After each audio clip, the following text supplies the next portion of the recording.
भाजपा में nation first, party next, self last. सरकार homogeneous entity है, एक सरकार है। नेता सरकार का एक ही हो सकता है, पार्टी का नेता एक ही हो सकता है। हम सब जो काम कर रहे हैं वो मोदी जी के दिशा निर्देश पर, उनके मार्गदर्शन में कर रहे हैं। महाराष्ट्र की जनता में आक्रोश है कि उद्धव ठाकरे और उनके परिवार ने सेना के साथ, शिवसेना के साथ भी धोखा दिया, बाला साहेब ठाकरे जी के असूलों को भी धोखा दिया, हिंदुत्व को त्याग दिया, कांग्रेस की राहुल गांधी की गोद में जाके बैठ गए, चुनाव मोदी जी के नाम पे जीता। जन्म से मरण तक मैं मुंबईकर हूं। नमस्कार, हमारे इस खास कार्यक्रम भारत का भविष्य में आप सबका बहुत बहुत स्वागत है। भारत में लोकसभा चुनाव 2024 का महापर्व चल रहा है।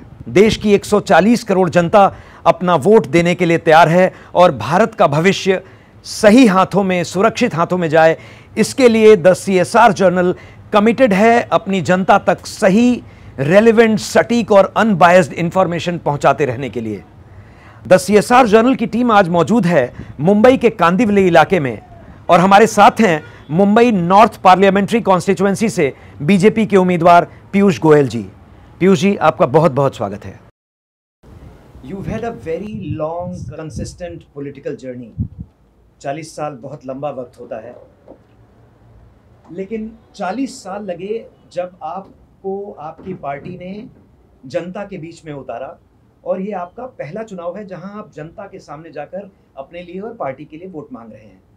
इतना वक्त क्यों लगा और आपको मुंबई से इलेक्शन लड़ाना, इसके पीछे पार्टी की क्या सोच है? हम सब पार्टी के कार्यकर्ता हैं।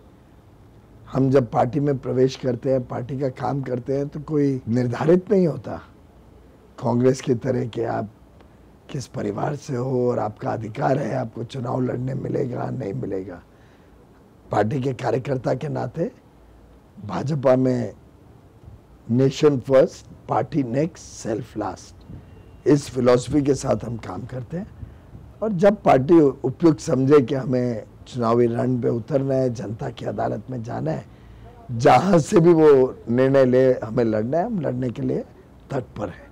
मेरा तो सौभाग्य है, माननीय प्रधानमंत्री मोदी जी ने मुझे 10 साल मंत्री के नाते सेवा करने का मौका दिया, मुझे इस बार चुनाव में लड़ने का मौका दिया और जो अपार स्नेह, जो अद्भुत आशीर्वाद उत्तर मुंबई की जनता से प्रधानमंत्री मोदी जी के लिए मिल रहा है, मैं समझता हूँ मैं धन्य हो गया हूँ कि मुझे उत्तर मुंबई से चुनाव लड़ने दिया है।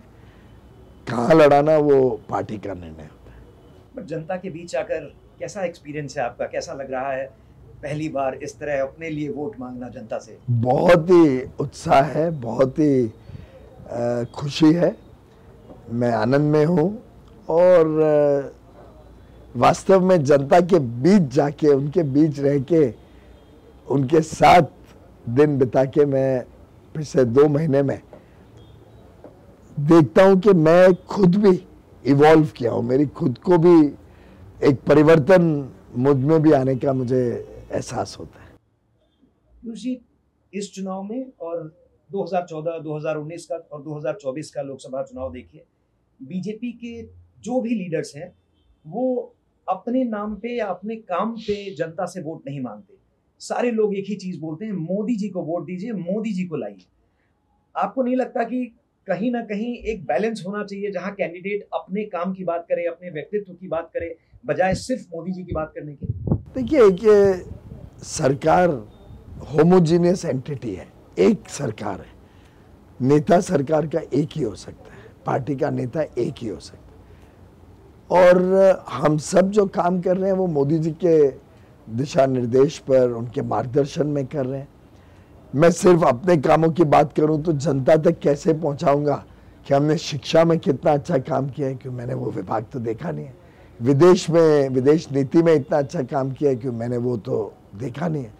तो मुझे लगता है कि मोदी जी के नेतृत्व में जो सरकार ने अद्भुत, अमूल चूल परिवर्तन किया है देश में अलग अलग क्षेत्रों में, उसका जब पूरे का आकलन जनता तक पहुंचाना है तो स्वाभाविक रूप से वो मोदी जी के नाम से जुड़ता है। महाराष्ट्र का जो पॉलिटिकल माहौल इस समय बना हुआ है वो शायद अभी तक का सबसे खराब माहौल है। और उसका रीज़न यह है कि पहली बार ऐसा हो रहा है शायद राजनीति के इतिहास में महाराष्ट्र में, जब 2 शिवसेना चुनाव लड़ रही है, 2 एनसीपी चुनाव लड़ रही है, और ऐसे वक्त पे आप महाराष्ट्र में बीजेपी का चेहरा है। तो इस चैलेंज को, क्या ये आपको चैलेंज लगता है किसी भी तरह का कि लोगों के दिमाग में ये है कि ये बीजेपी ने गलत किया है, शायद ऐसा तोड़फोड़ की राजनीति नहीं करनी चाहिए थी? महाराष्ट्र का माहौल कुछ बिगड़ा नहीं है। महाराष्ट्र एक प्रगतिशील प्रदेश है और भविष्य भी महाराष्ट्र का बड़ा उज्जवल है।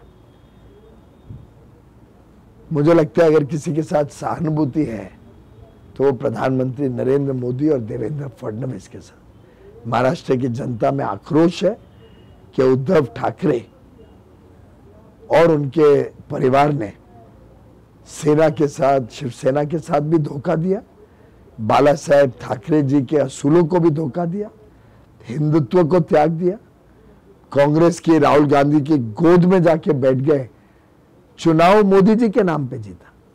देवेंद्र फडणवीस मुख्यमंत्री बनेंगे ये बात जनता तक बार बार कही गई, उनके उपस्थिति में कही गई, अलग अलग मंचों से कही गई। उसके बाद जो उन्होंने विश्वासघात महाराष्ट्र की जनता के साथ, मोदी जी और फडणवीस जी के साथ किया, इसके लिए महाराष्ट्र और मुंबई कभी उद्धव ठाकरे जी को माफ नहीं करेगा। इस चुनाव में मुंह तोड़ उनको हार देकर। पीयूष जी, एक पर्सनल सवाल आपके बारे में। 40 सालों में बहुत ही कंसिस्टेंटली आप ग्रो करते रहे हैं, और आज अगर बीजेपी की बात किया जाए तो अगर बीजेपी में टॉप 10 इन्फ्लुएंशियल लीडर्स की बात किया जाए तो निश्चित रूप से उसमें आपका नाम उस सूची में होगा। यहां से आप अपने आप को कहां देखते हैं अगर आप ये चुनाव जीतते हैं? पहली बात तो हम सब कार्यकर्ता हैं पार्टी में, हम सब ने कभी ऐसा आकलन नहीं लगाया कौन किस नंबर पे है, कौन क्या काम कर रहा है। जो काम पार्टी उचित समझे, जो देश की जरूरत हो, पार्टी की जरूरत हो, उस काम को करने में हमें आनंद आता है। और मुझे नहीं लगता कि कोई विशेष काम के लिए हम इस राजनीतिक जीवन में प्रवेश किया है। मुझे बचपन से ही था कि राजनीति देश की दशा भी बदल सकती है, देश की दिशा भी बदल सकती है, और राजनीतिक क्षेत्र में आपके पास संभावनाएं रहती हैं परिवर्तन करवाने की। और जो तुमने जिंदगी भर सोचा है ये होना चाहिए, ऐसा होना चाहिए, वैसा होना चाहिए, उसको जमीनी स्तर पर उतारने के लिए आपको मौका मिलता है। तो उस भावना से काम किया, आगे भी करते रहेंगे। विपक्ष हमेशा कह रहा है कि आप पैराशूट कैंडिडेट हैं, लेकिन मुझे ऐसा लगता है कि आपने पढ़ाई यहाँ पर की, आपने लॉ यहाँ से किया, तो पैराशूट कैंडिडेट कहना तो गलत है। लेकिन ये आपका पढ़ाई करना और पहले भी बॉम्बे में रहना और अब इतना एक्टिव पॉलिटिक्स में आके मुंबई में उतरना, उसमें कोई फर्क समझ में आता है? देखिए, पहली बात तो जन्म से मरण तक मैं मुंबईकर हूँ और इस बात से कोई नकार नहीं सकता है, इस बात से मुझे कोई अलग नहीं कर सकता। मुंबई में हम सब अपने आप को गर्व के साथ मुंबईकर मानते हैं। क्या आप मुंबईकर हैं? बिल्कुल। तो आप क्या उत्तर मुंबईकर हैं या दक्षिण मुंबईकर हैं या उत्तर मुंबई, उत्तर दक्षिण, मध्य उत्तर मुंबईकर हैं? आप क्या हैं? सिर्फ मुंबईकर होना। तो ये उद्धव ठाकरे जी और कांग्रेस को आप जरा बताएं कि इस प्रकार से मुंबई को तोड़ने की राजनीति ना करें। उनकी जो सोच है, उनकी सोच में तो उनके एक उप मुख्यमंत्री का भाई माननीय सांसद टीवी के सामने कह चुका है कि दक्षिणी राज्यों को सोचना पड़ेगा भारत संघ से अलग होना। एक उनके निजी सलाहकार कहते हैं देश में रंग के आधार पर, चमड़ी के रंग के आधार पर अलग अलग लोगों को तोड़ने का काम करते हैं। कांग्रेस की बस चले तो राहुल गांधी जी ने स्वयं कहा है कि हम ऐसा आकलन करेंगे और जनसंख्या के आधार पर देश के रिसोर्सेज को बांटेंगे। यानी आज अगर 15% मुसलमान है देश में, तो आप याद करिए मनमोहन सिंह जी जब प्रधानमंत्री जी थे, उन्होंने सच्चर कमेटी बिठाई थी और आकलन लगाने की कोशिश की थी कि मुसलमानों के लिए क्या हो रहा है इस देश में। प्रधानमंत्री मोदी जी और भारतीय जनता पार्टी मानती है इस देश पर गरीबों का सबसे पहले अधिकार है। प्रधानमंत्री मोदी जी और हम सब मानते हैं इस देश के गरीब हो, वंचित हो, पीड़ित हो, शोषित हो, जो मार्जिनलाइज सेक्शंस ऑफ सोसाइटी है, उनकी चिंता करना, हमारी नारी शक्ति को स्वाभिमान दिलाना, हमारे अन्नदाता, हमारे किसानों को उज्जवल भविष्य देना, हमारे नौजवान युवा युवतियों को अपार अवसर दिलाना, ये हमारा दायित्व है। समाज को धर्म, जाति, प्रदेश, भाषा पे बांटना, ये तुष्टीकरण की राजनीति कांग्रेस की हो सकती है। भाजपा कदे भारत को नहीं तोड़ने देगा और मुंबई को भी जिस प्रकार से उद्धव ठाकरे जी और कांग्रेस तोड़ने की राजनीति कर रही है, इसको हम कभी होने नहीं देंगे, बर्दाश्त नहीं करेंगे। पीयूष जी, अगर आप यहाँ से जीत के आए, नॉर्थ मुंबई की जनता और पूरे मुंबई महाराष्ट्र की जनता के लिए आपका क्या संदेश है? क्या स्पेशल तोहफा उनको मिलेगा अगर उन्होंने आपको जिताया? देखिए, जब देश विकास करता है तो स्वाभाविक रूप से महाराष्ट्र और मुंबई को भी विकास का लाभ मिलता है। मेरा अटल विश्वास है, मेरा संकल्प है कि उत्तर मुंबई अब पंचसूत्री गारंटी के साथ आगे बढ़े। जैसे हमने मोदी की गारंटी में पहले ही अध्याय में जो मोदी जी ने देश को समर्पित किया है, गरीब परिवारों की सेवा में पहले ही अध्याय में चौथे अंश पे लिखा है, हम स्लम भूमि और स्लम पुनर्विकास के निर्माण को बढ़ाकर कम आय वाले परिवारों को उच्च गुणवत्ता वाले घरों में पुनर्वासित करेंगे, यानी इन सीटू रिहैबिलिटेशन।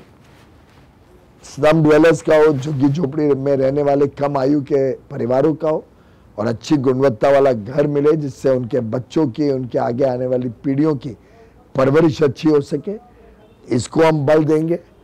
इसी के साथ साथ यहाँ की स्वास्थ्य और शिक्षा सेवाएं अति आधुनिक और विश्व स्तरीय हों। आपने सुना होगा 1000 बेड का अस्पताल मेरे अनुरोध पे एक चैरिटेबल फाउंडेशन मागाथा ने मेट्रो स्टेशन के बाहर बोरीवली में अब बनाने जा रहे हैं। उन्होंने स्वीकृति दे दी है। 16 लाख स्क्वायर फुट पे, यानी 5000-6000 करोड़ का तो वास्तु इस सेवा में लगेगा। गोरई समुद्र के पार जो इलाका है, वहाँ कोई नर्सिंग फैसिलिटी नहीं थी, वहाँ पे भी हमने एक फाउंडेशन को एग्री कराया कि वहाँ पे एक नर्सिंग फैसिलिटी बनाए। ऐसे स्वास्थ्य सेवाएं हों, आयुष्मान सेवाएं हों, रोड और ट्रैफिक कनेक्टिविटी में ऑपरेशन रिसर्च OR टेक्निक्स का इस्तेमाल करके मैंने रेलवेज में वो किया था, और ऑन टाइम परफॉर्मेंस सुधारी थी, सुरक्षा सुधारी थी, रेल और मेट्रो की सुविधाएं और बड़े और अच्छी हो। आपने कल देखा होगा कि हम ऑलरेडी अप्रूव कर चुके हैं कि मुंबई से कोंकण के बीच एक कॉर्ड लाइन लूप बने, बाईपास बने, जिससे सीधा कनेक्टिविटी बोरीवली से वसई होते हुए कोंकण गोवा तक जाए। जब उसको 3 वर्ष लगेंगे, पैसा निर्धारित सैंक्शन हो गया है, लेकिन तब तक के लिए मेमू ट्रेन या कोई नई तरीके से गणेश चतुर्थी के बाद रेगुलर ट्रेन्स बोरीवली से कोंकण की तरफ जाए, ये हमारा दृढ़ संकल्प है। इसी प्रकार से गोरेगांव तक आने वाली हार्बर लाइन भी बोरीवली तक आए, उसके लिए 826 करोड़ रुपए और प्रोजेक्ट सैंक्शन हो चुका है। ऐसे कई सारे काम, बड़े बड़े लक्ष्य के साथ मैं उत्तर मुंबई को उत्तम मुंबई बनाने के लिए संकल्पित हूँ। राहुल गांधी और इंडिया अलायंस को कितना बड़ा चैलेंज समझते हैं? वो कोई चैलेंज ही नहीं है, वो तो एक क्षेत्र में दोस्ती करते हैं, दूसरे क्षेत्र में आपस में कुश्ती करते हैं। वो तो एक सीट एडजस्टमेंट मात्र बन के और कुछ नेताओं का, भ्रष्ट नेताओं का गठबंधन बन के रह गया। बीजेपी कितना सीट जीत? 400 से अधिक सीटें NDA की आने वाली है। धन्यवाद।